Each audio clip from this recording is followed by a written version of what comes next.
Hello বন্ধুরা, আমি সুমন আর তোমরা দেখছো দাইস কোচিং। বন্ধুরা সকলকে শুভ বিজয়ার আন্তরিক প্রীতি ও শুভেচ্ছা। আশা করি পুজো তোমাদের সকলের ভালো কেটেছে। তো এবার কিন্তু আমাদের আবার পড়াশোনায় ফেরার পালা। বন্ধুরা, আগের দিনে আমরা পার্ট 1-এ আয়তঘনকের চ্যাপ্টার করেছিলাম। তো এখন বর্তমানে ডাব্লিউবিপির যে কোনো পরীক্ষায় কিন্তু যে 3D পোর্শন অর্থাৎ আয়তঘনক ঘনক এখান থেকে কিন্তু অঙ্ক আসছে। তো আজকের ক্লাসে আমরা ঘনকের অঙ্ক শিখব। ঘনকের ফর্মুলাগুলো কী ফর্মুলা আসতে পারে সেখান থেকে, মানে এই সাবজেক্ট থেকে সেগুলো আমরা দেখব, কী অঙ্ক হতে পারে এবং এর বেসিক সমস্ত কিছু কনসেপ্ট আমরা আজকে এই ভিডিওতে শিখব। তোমরা যদি এর আগের দিনের পার্ট 1-এর যে আয়তঘনকের চ্যাপ্টারটা করিয়েছিলাম সেটা যদি না দেখে থাকো, তোমরা কিন্তু এখন ভিডিওর ডিসক্রিপশানে সেই লিঙ্ক দেওয়া আছে, তোমরা দেখে নাও একবার। ওকে, তারপর তোমরা ঘনকের অঙ্ক দেখা শুরু করো। চলো আজকের অঙ্ক আমরা শুরু করি। দেখো বন্ধুরা, ঘনকের অঙ্ক করার আগে আমি তোমাদেরকে জাস্ট ঘনকের একটু বেসিক জিনিসগুলো একবার বলে দিই। দেখো, ঘনকের কিছু কিছু বৈশিষ্ট্য আছে। ঘনকের কী কী বৈশিষ্ট্য আমি একবার তোমাদেরকে ঘনকটা এঁকে দেখাই। তোমরা বর্গক্ষেত্র সকলেই দেখেছো। বর্গক্ষেত্র মানে কি, যারা চারটে বাহুই সমান। তাহলে বর্গক্ষেত্রটা যখন আবার এইভাবে আমরা অঙ্কন করব, মানে তোমরা যদি লুডোর ছক্কা, সব থেকে ভালো উদাহরণ হচ্ছে লুডোর ছক্কা, তো সেটাই কিন্তু এখানে কিন্তু একটা ঘনকের উদাহরণ। ঠিক আছে, লুডোর ছক্কা। তাহলে লুডোর ছক্কা হলো একটা ঘনকের উদাহরণ।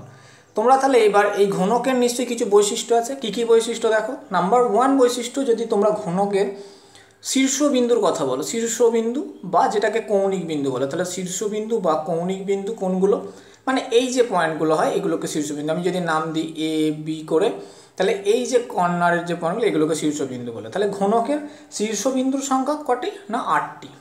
ঠিক আছে, তাহলে ঘনকের শীর্ষবিন্দুর সংখ্যা হলো কটি, 8টি। শীর্ষবিন্দু বা কৌণিক বিন্দু নাম্বার 1।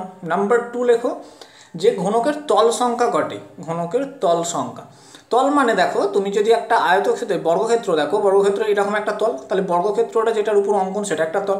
তাহলে এই রকম মোট কটি তল থাকে না 6টি তল থাকে। ঠিক আছে, তাহলে ঘনকের তল সংখ্যা কটি পেলাম আমরা, 6টি। নাম্বার 3 লেখো তোমরা কর্ণ। ঘনকের কর্ণ কটি না, ঘনকের কর্ণ হচ্ছে 4টি। ঠিক আছে, ঘনকের কর্ণ হলো 4টি।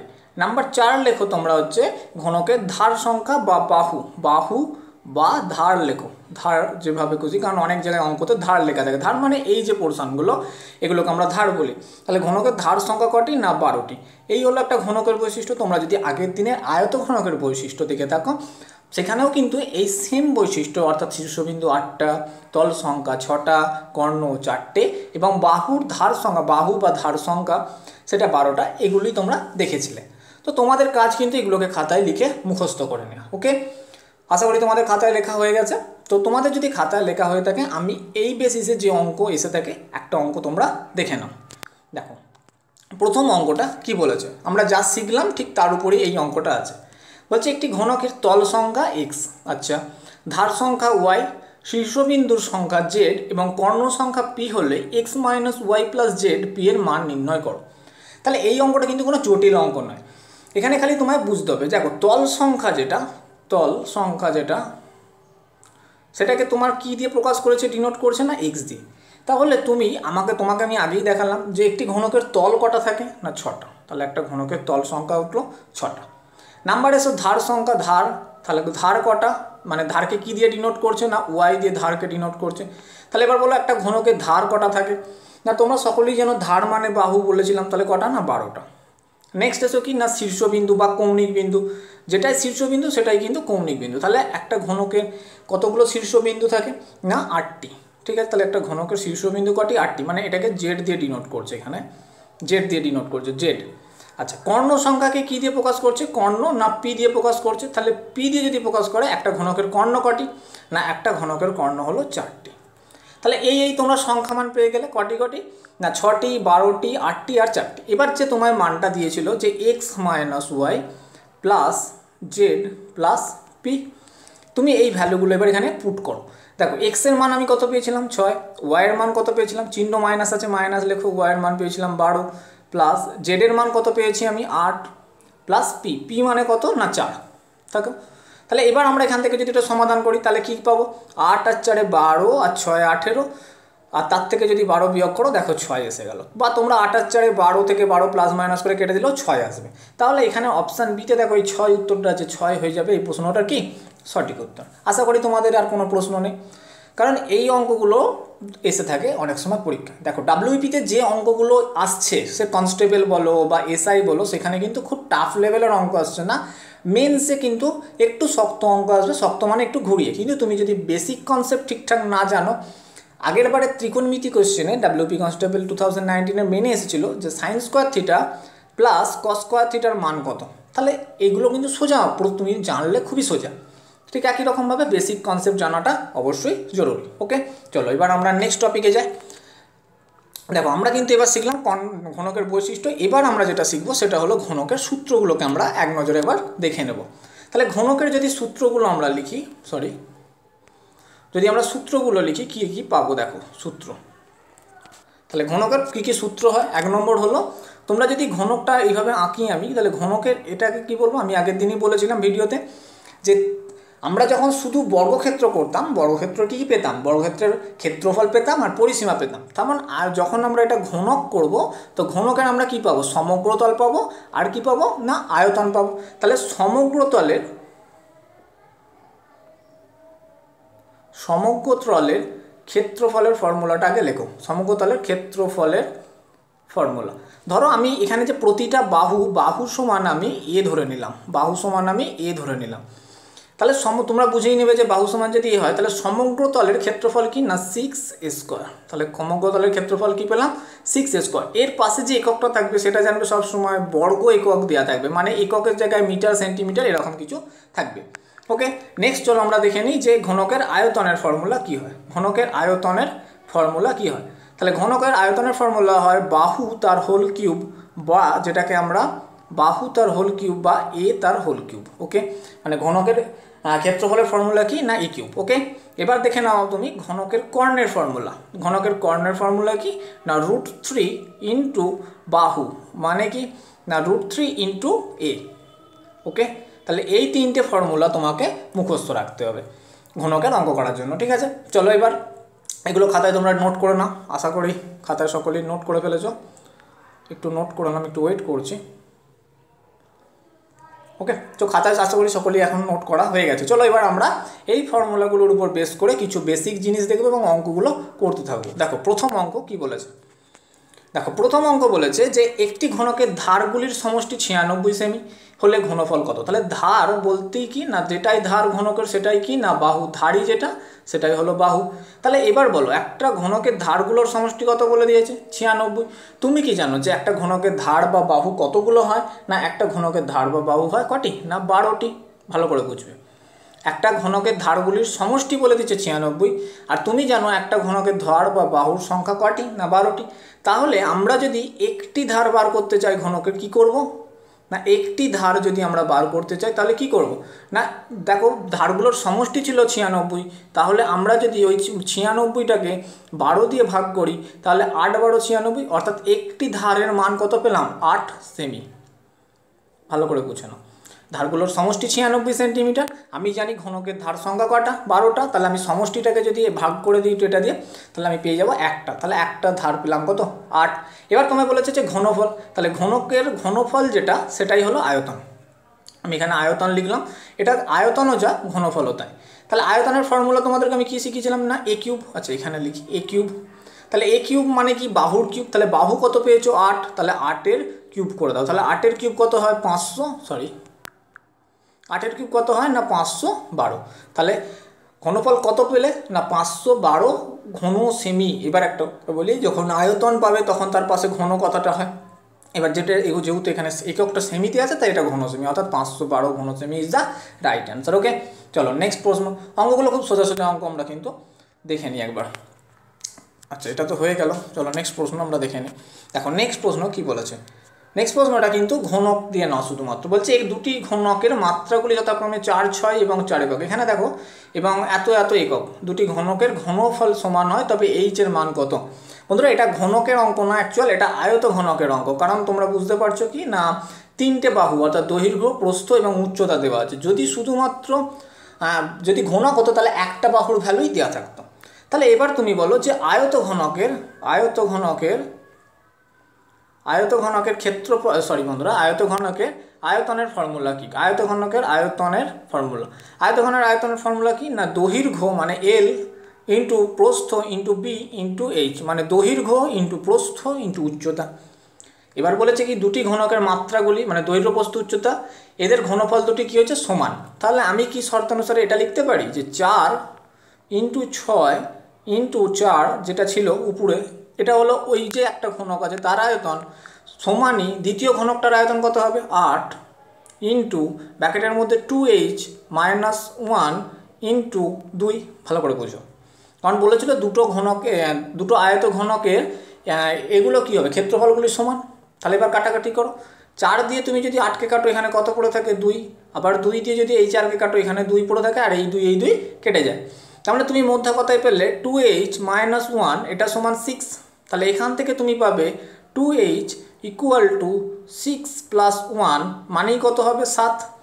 তাহলে আমি কি এখান থেকে এবার লিখতে পারি যে এখান থেকে দেখো কিভাবে পাবো, তাহলে 2h সমান আমার কত এসে গেল 7। আমি একটা লাইন লিখলাম যে 2h সমান এসে গেল 7। তাহলে h সমান কত আসবে 7/2, তার মানে কত আসবে 3.5। তার মানে 3.5 option C is the right answer হয়ে যাবে এই প্রশ্নটার। ওকে, ভালো করে বুঝে নাও। এটা ঘনক লেখা আছে, কিন্তু এটা বুঝতে হবে তোমাদেরকে যে ঘনকের তো বাহু যদি হতো তাহলে একটা বাহু হতো, কিন্তু 3টে এখানে মাত্রা দেওয়া আছে। ওকে, চলো নেক্সট প্রশ্ন দেখে নাও। দেখো নেক্সট প্রশ্ন কি বলেছে, খুব ভালো প্রশ্ন এটা কিন্তু এর আগের বারে এসআইয়ে তোমার যদি এসআইয়ের কোশ্চেন দেখো সেখানে কিন্তু এই কোশ্চেনটা ছিল। ঠিক আছে, বলছে একটি ঘনকের আয়তন এবং সমগ্রতলের ক্ষেত্রফল সংখ্যামানের সমান হলে তার কর্ণের দৈর্ঘ্য কত। তাহলে কি বলছে, একটা ঘনকের আয়তন আর সমগ্রতলের ক্ষেত্রফল। তাহলে একটা ঘনকের আয়তনের ফর্মুলা কি হয় না, বাহু কিউব অর্থাৎ এ কিউব সমান, আমি এ মানে কিন্তু বাহু, বারবার বলে দিচ্ছি এ মানে কিন্তু বাহু। তাহলে আমরা জানি কি ঘনকের আয়তনের ফর্মুলা কি এ কিউব, সমগ্রতলের ক্ষেত্রফলের ফর্মুলা কি না 6 ইন্টু বাহু স্কোয়ার, বাহু মানেই তো এ স্কোয়ার। তাহলে এই এ স্কোয়ার দিয়ে যদি এ কিউবকে কাটি এখানে কটা এ পড়ে থাকবে, একটা এ, কারণ এ কিউব মানে 3টে এর গুণফল, আর দুটো এ স্কোয়ার মানে দুটো এর গুণফল। তাহলে 3টে এ থেকে দুটো এ কেটে দিলে একটা এ পড়ে থাকে, তার মানে এ মানে কত পেয়ে গেলে তুমি এখানে 6। এবার বলেছে তাহলে কি ঘনকটার কর্ণের দৈর্ঘ্য কি। তাহলে কর্ণের দৈর্ঘ্য ফর্মুলা কি হয় না, কর্ণের দৈর্ঘ্যের ফর্মুলা হচ্ছে √3 ইন্টু বাহু। তাহলে √3 ইন্টু বাহু। এবার তুমি দেখো এখানে বাহুর মান কত পেয়েছো 6, তার মানে কি এসে যাবে √3 ইন্টু 6, অর্থাৎ তুমি যেটা 6√3 ইন্টু 6 মানে তো 6√3। তাহলে 6√3 অপশান বিতে যে অ্যান্সারটা আছে 6√3 হয়ে যাবে এই প্রশ্নটা সঠিক উত্তর। ভালো করে বুঝে নাও। তোমায় যেহেতু বলেছিল যে ঘনকের আয়তন এবং সমগ্রতলের ক্ষেত্রফলের সংখ্যামান সমান, তাই আমরা সমান করলাম এবং এখান থেকে এর মান বার করে নিয়ে কর্ণের মান অর্থাৎ বাহুর মান বার করে নিয়ে ফর্মুলায় ফেলে দিলাম। অর্থাৎ তোমাদেরকে ফর্মুলাগুলো একটু মুখস্থ করতেই হবে। চলো নেক্সট অঙ্ক আমরা দেখে নিই। দেখো বন্ধুরা, নেক্সট অঙ্কটা খুব ভালো অঙ্ক। এটা মাধ্যমিকের এক্সামেও তোমরা যদি দেখো না, যদি মাধ্যমিকের এক্সামে সেখানেও দেখবে এরকম একটা অঙ্ক থাকে। ঠিক আছে, তো তোমাদের ভাই বোনেদেরকেও তোমরা এই অঙ্কটা করাতে পারবে। ভালো করে অঙ্কটা বুঝে নাও। বলেছে একটি ঘনকের ঘনফল ভি, আমরা লিখলাম যে ঘনফল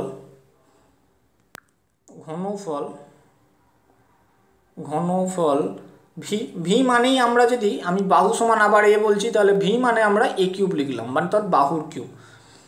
সমগ্রতলের ক্ষেত্রফল মানে কি, তাহলে সমগ্রতলের ক্ষেত্রফল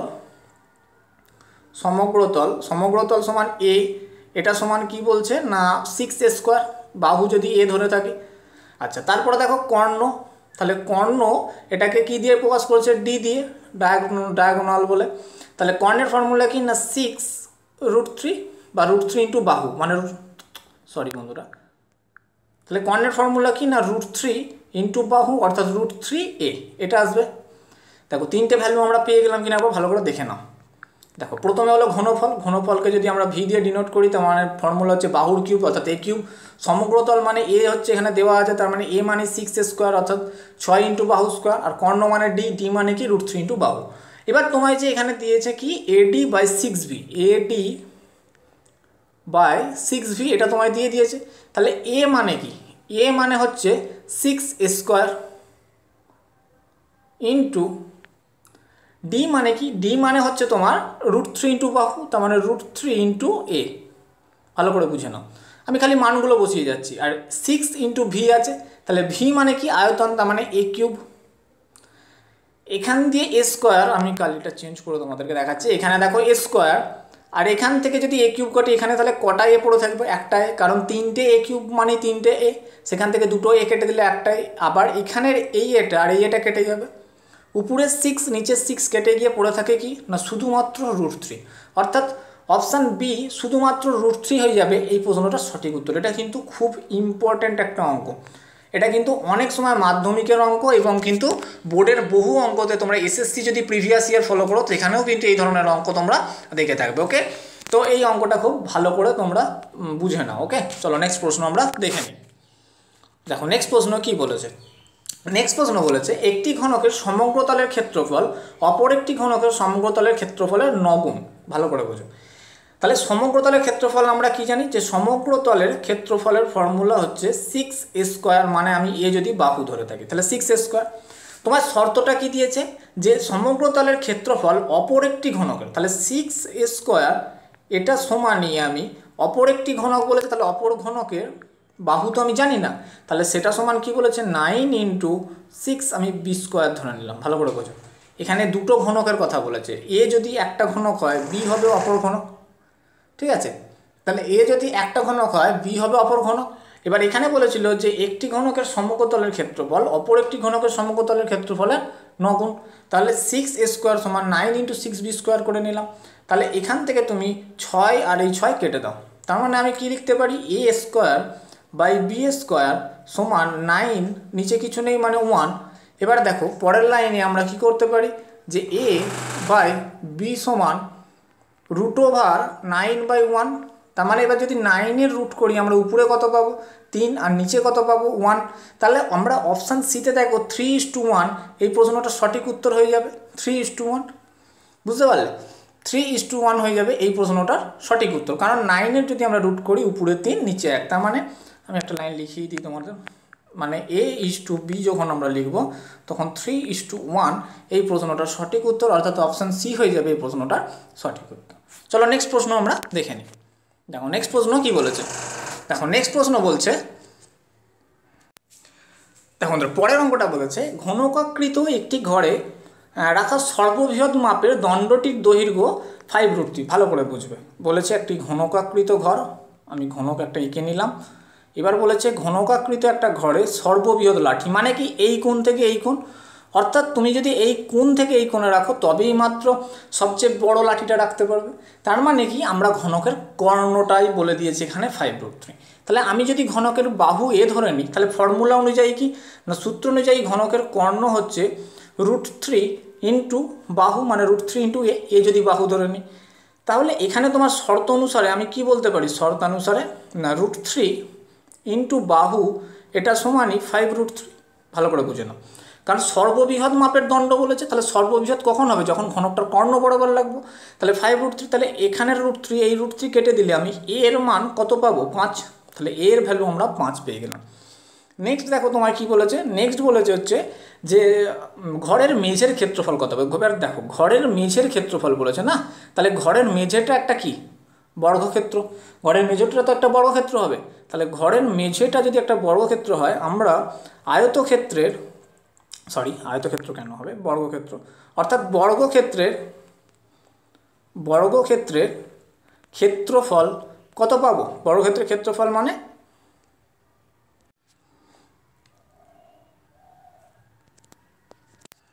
তাহলে এবারে আমরা এখান থেকে কী করে নেবো, যে ঘরের মেঝের ক্ষেত্রফল। তাহলে ঘরের মেঝে মানে ঘরটা যেহেতু বর্গাক্ষেত্রাকার, তাহলে আমরা এখান থেকে কি করবো, এটা যেহেতু ঘনকাকৃত বলেছিল, তাহলে ঘরের চার দেওয়ালের আমরা ঘরের মেঝের ক্ষেত্রফল মানে বর্গক্ষেত্রের ক্ষেত্রফলের ফর্মুলা কি পাবো না, বাহু স্কোয়ার অর্থাৎ 5 তার হোল স্কোয়ার অর্থাৎ 5 স্কোয়ার মানে 25 হয়ে যাবে এই প্রশ্নটার কিন্তু সঠিক উত্তর। ওকে বন্ধুরা, আমরা আপাতত ঘনক এবং আয়তঘনের বেসিক কনসেপ্ট এবং বেসিক অঙ্ক যেগুলো কিন্তু ইম্পর্ট্যান্ট পরীক্ষার জন্য সেগুলো শিখলাম, কিন্তু পরের দিনের ক্লাসে অর্থাৎ পার্ট 3-তে তোমরা দেখতে পাবে যে আমরা ঘনক এবং আয়তঘন দুটোই আমি কম্বাইন করে কিছু অঙ্ক আনবো যেগুলো খুব ইম্পর্ট্যান্ট পরীক্ষার জন্য। ওকে বন্ধুরা, ততক্ষণের জন্য তোমরা ভালো থেকো, সুস্থ থাকো। Thank you, tata, good by.